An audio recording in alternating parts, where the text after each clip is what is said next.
Alright, we're going to bar the motor.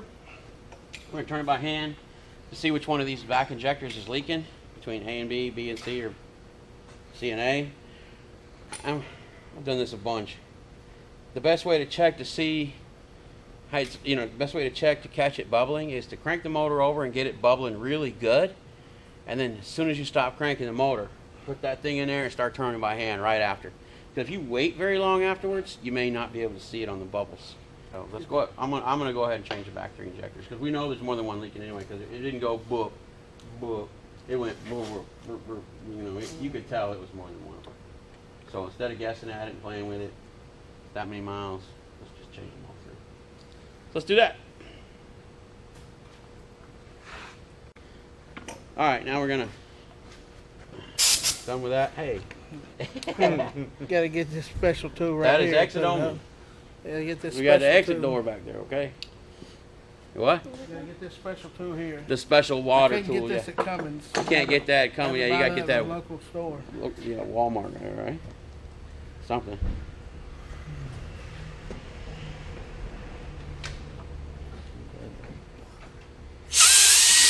What you got?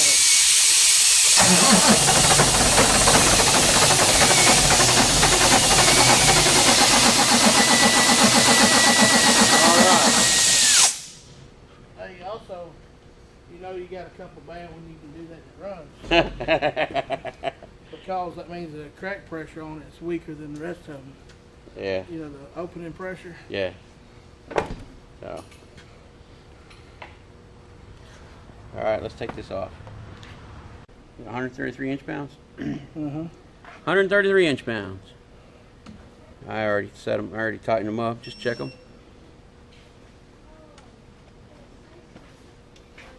Work them to 133 inch-pounds. Get them back on.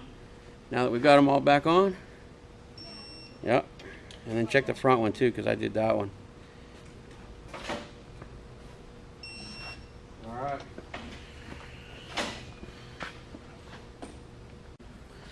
All right, now we got the injectors tested for leakage. We know we're going to change the back 3 injectors while we're at it.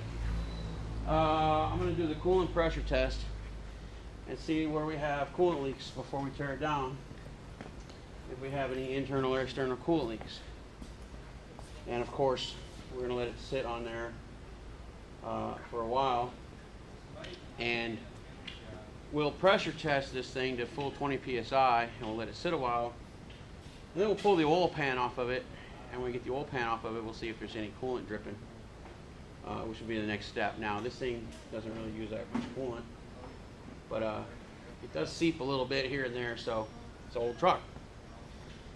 The rule of thumb is you pressure test it, and then you drop the oil pan.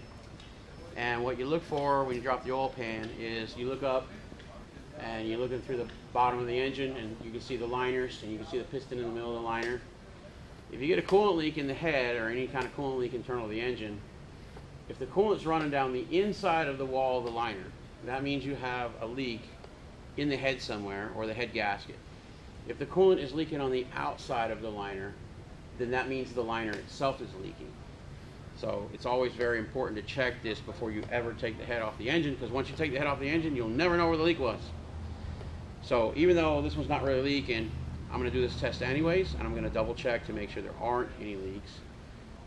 Because, you may pressure test the system and you may find a leak down there, but it might be the air compressor, or it might be the turbocharger, and it might be leaking down through the drain line of the turbocharger. So it's always good to do this check before you actually tear the motor down. My truck, I'm going to do it that way just to be safe, because, my living and livelihood depends on this piece of equipment. This is how I make my living. So that's what we're going to do. We're going to pressure test it. We're going to check for external leaks. And then when we go to pull the oil pan, we will actually leave the coolant in it. And we'll drop the oil pan. We'll check it for leaks that way too before we drain the coolant and start tearing the motor down or pulling the coolant out of the system.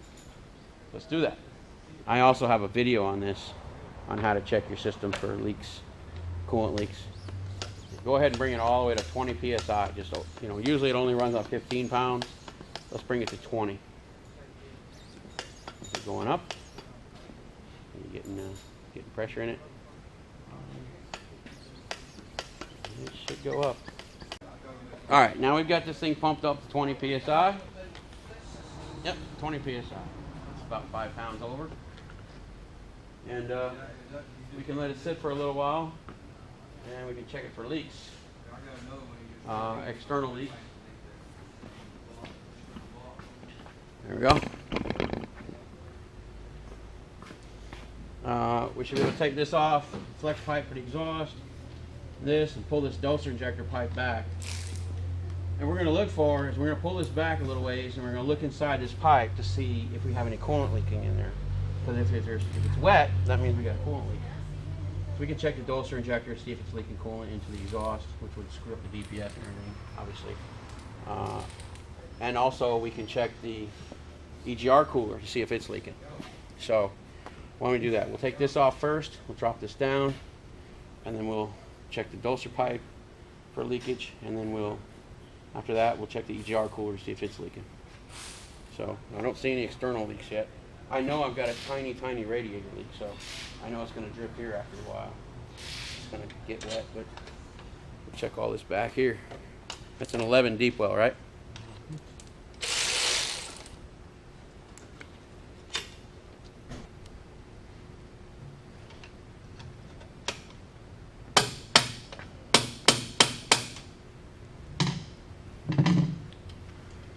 Just slide that clamp back onto the flex pipe. There goes your nut.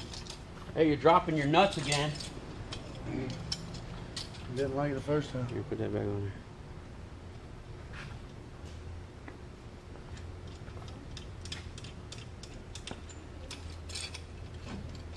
Drop it all the way down. All right.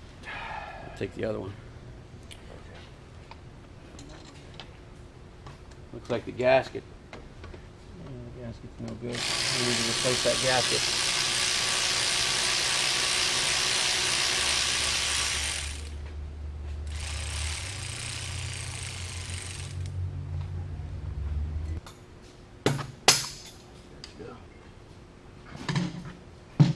Things do get stuck on there. Let me go ahead and take that one off.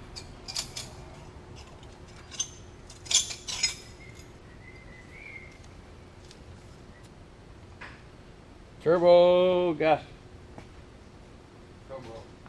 Turbo plant. Our little car over here. Alright, get your hammer and smack this one good time. There you go.